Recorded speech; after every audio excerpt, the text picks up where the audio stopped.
Let me ask you a question. Do you want to have a bed that is way cooler than every single other person that you know? Of course you do. And that's why you're here. Because you want to see how we're going to build this awesome bed that floats, and every single person who sees it is going to wonder how you did it. And we're going to show you how. If you haven't already done so, don't forget to hit that subscribe button and hit that bell notification icon so that way you get all of our newest videos as soon as they come out. Let's go ahead and get started.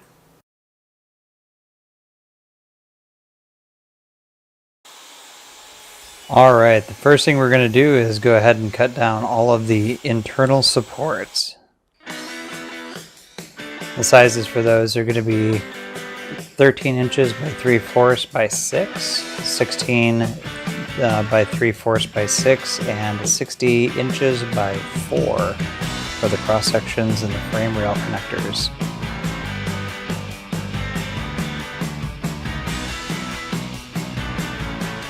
Now we're just going to go ahead and drill pocket holes. I know what you're saying, pocket holes? Really? Trust me, they're actually very strong and perfect for this application.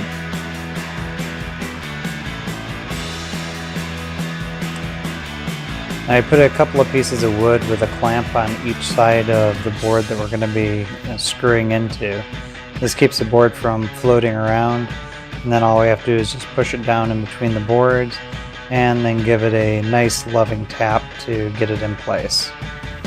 This makes it nice and solid, and with the glue on there and the pocket holes, that ain't going anywhere. And then just screw down the board. And that holds in nice and firm.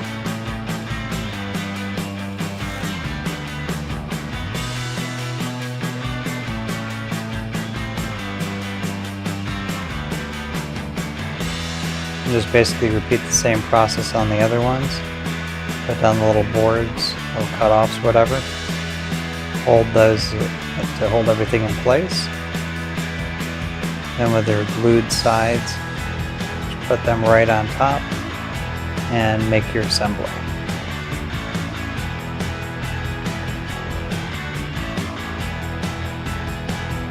And just screw those in place.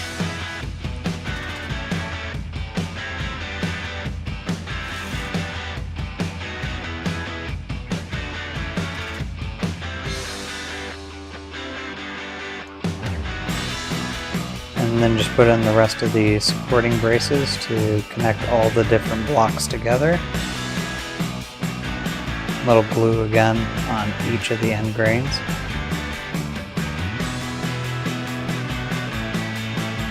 And just screw all that together.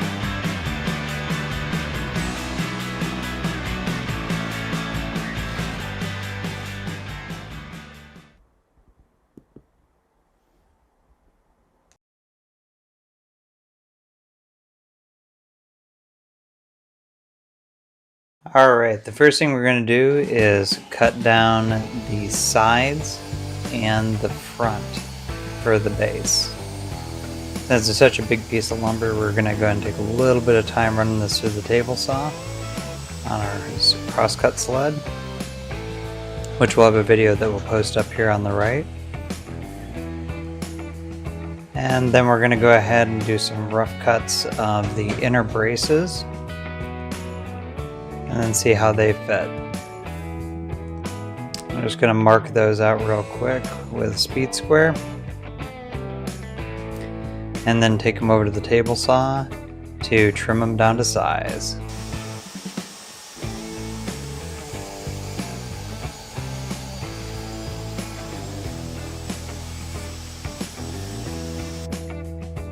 And there we go. And a little quick upgrade to the Kreg Jig K4. That was a nice little upgrade. The General was a really nice one, but the K4 is definitely way nicer and way easier to use. And it just cuts right through that wood like butter. What we're doing here is just getting a little glue up here on the end grain. We're going to let that dry for a minute. And then we're going to go ahead and put on the final glue coat before we screw it all together. This way the end grain won't absorb the glue as quick.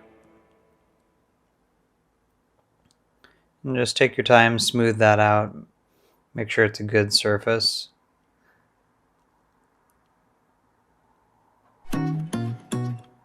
And then screw it all together. It's always nice to have an assistant with a foot available.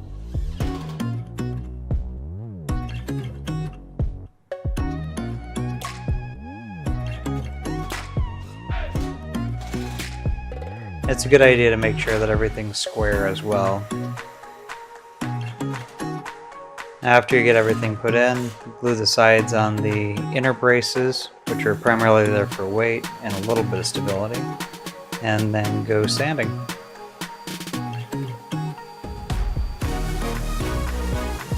And then the black paint. This is actually a really important step, so this way people can't see it easily by looking underneath the bed. This throws people off when they're looking at it. Just make sure you get all the little details on there, because if you have little wood spots that are in there that came through during the painting, those will show up if somebody looks under there. So take some time on this. Now we're just going to go ahead and connect the inner braces, basically is what these are. Big chunks of metal basically with holes in them. And then draw out your lines, so that way you know where to center it when you go to put it in your room. We decided to do this in 2 chunks, so this was the easiest way to figure out where the little braces needed to be. This also helped us align the bed without actually having to remeasure. Then of course a good idea is to attach one here at the back. This gives it a little bit extra support. It doesn't need to have a lot of support in the back, but this definitely does make a difference. The rails are going to be about 82 inches by 2 and 59.5 for the sides by 2. So we're just going to go ahead and cut our rails down to their exact size. Since we're using a fine finishing blade and we want to make sure we get a nice smooth cut so we don't have to do a lot of sanding, we're just going to take our time through this cut. And I'll tell you what, this really did pay off a lot when we came down to sanding later. We basically didn't have to do any sanding because of this.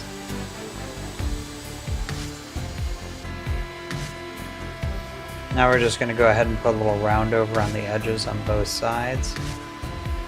This will keep people from accidentally knocking the corners off, and quite frankly, this gives it a little extra style. This is totally optional if you're going to build it for yourself, but definitely a good tip and a good idea.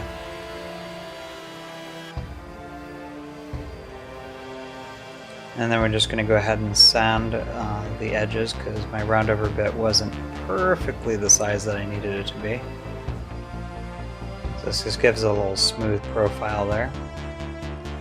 And then slap some stain on it. This is poplar, so it's a hardwood-ish, and makes a great extra support. And this is actually what supports the outer beams, so this way the whole thing has one solid structure. And then we're just going to go ahead and drill the holes for the dowels that we're going to be using on this part.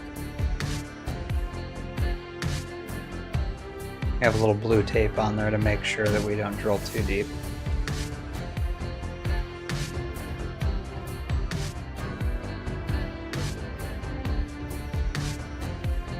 And then a little dry assembly there to make sure everything's good to go. We have each of the boards labeled as 1, 2, 3, and 4, so that way it's easy to figure out which one's supposed to be next to which. Now we're just going to throw a little shellac on here because this isn't going to be getting any water on it, one would hope. Just applying that with a rag. And then just going to come back with a rattle can of it and give it a final finish.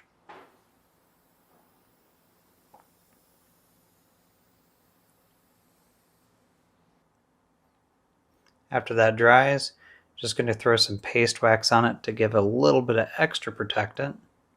This isn't totally necessary, but does give it a nicer gloss and does make it a little more water resistant if water does hit it. And then we just buffed it out to a shine.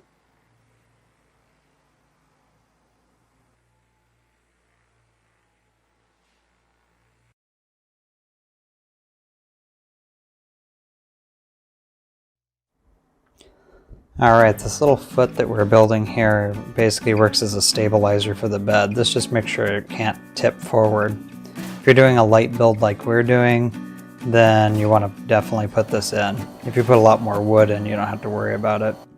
And it's basically just comprised of a bunch of glue and some general cutoffs that are about the height that you need them to be for your floor. Just kind of squish it all together, throw some nails in it, and then just move on to pretty much painting it black, which of course makes it so it's for the most part hidden. Considering how low the bed is, it's only, 5.5 inches off the ground. That makes it hide pretty well. The electrical outlets, basically we just used on this again some scraps that we had, basically just thick enough to fit the power strips that we're going to be using. All we really had to do when we were doing that after we cut them down is just threw a couple of screws in to mount the power strip, and then we were on our way.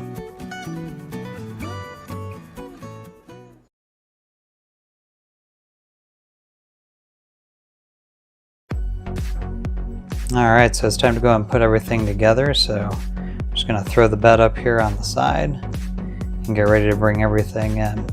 So you can see we got the base here on the floor, and we're lining right up with those little metal strips that we're using to put everything together. And that of course is giving us our positioning, so we don't actually have to figure that out. Again, just a couple of good screws here to kind of hold that in place. And that'll keep it from flipping up when you jump on it or whatever you're doing on it. Now I'm just going to go ahead and put the foot in. Just drop the bed right on top of it, and then screw about 4 screws into that to keep it in place. Probably a little overkill, but it is a bed and you don't want it breaking in the middle of the night. That does not make the wife happy. And we're just setting up for the power strips. We were just using some L brackets to hold those in so they can sit upside down. This lets you plug things underneath the bed without showing the power strip. We're just going to go ahead and run the LEDs to give the floating effect. We actually wound up coming back through and putting super glue on the bottom of these to keep them in place, because the sticky stuff on the back of those is not very good.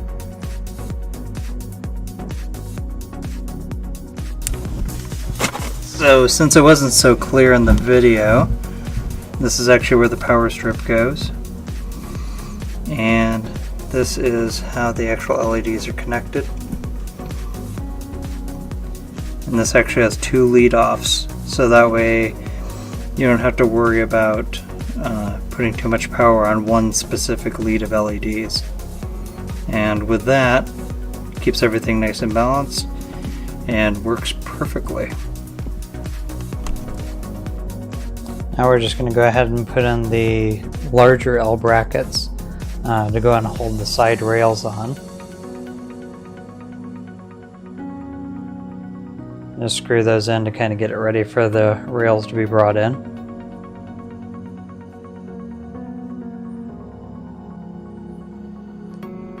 Best thing to do is put these specifically in the areas where you can get a screwdriver in there. The smaller, shallower areas are not really good for that. Then we're going to put some additional support brackets on here, even though we have the dowels, and that's pretty strong.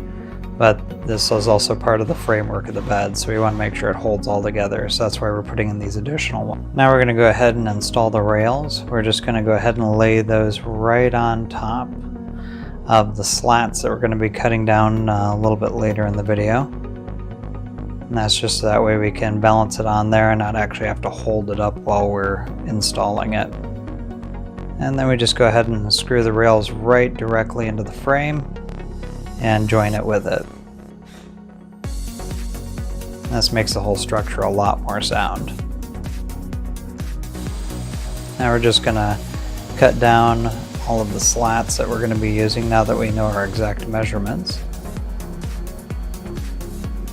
and then give them a little bit of a sanding, because this is just cheap lumber. So I think we picked up the entire group for like 20 bucks for everything, and yeah. So we're just going to go ahead and lay those down, and then we're actually using deck screws to go and put it all together, just to make sure we've got a really nice grip in there, and just to make sure, honestly, it's not going to fall apart.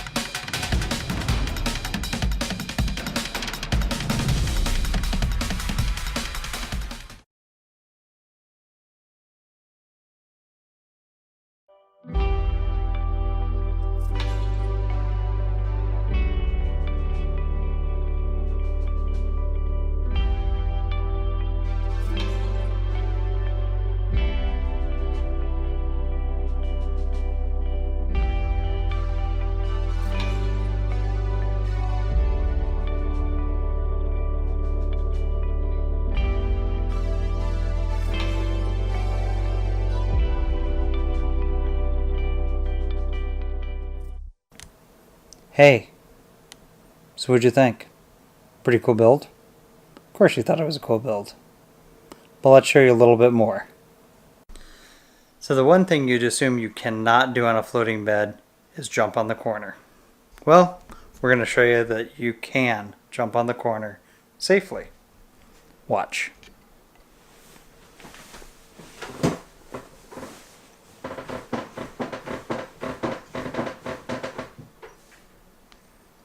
I'm not tipping over. That's awesome. So, no. Jumping on the bed. See, I even got yelled at for jumping on the bed. How messed up is that? Anyway, so now you can see this is not only awesome, not only does it look cool, but it's actually safe. So, there you go. Floating bed. If you decide to go and build one of your own, please post down in the comments, or if you got questions on how to build one of your own, please also post down in the comments, and I'll respond to those as soon as I can. Hope you guys enjoyed. Take care, and have a good one. Happy building.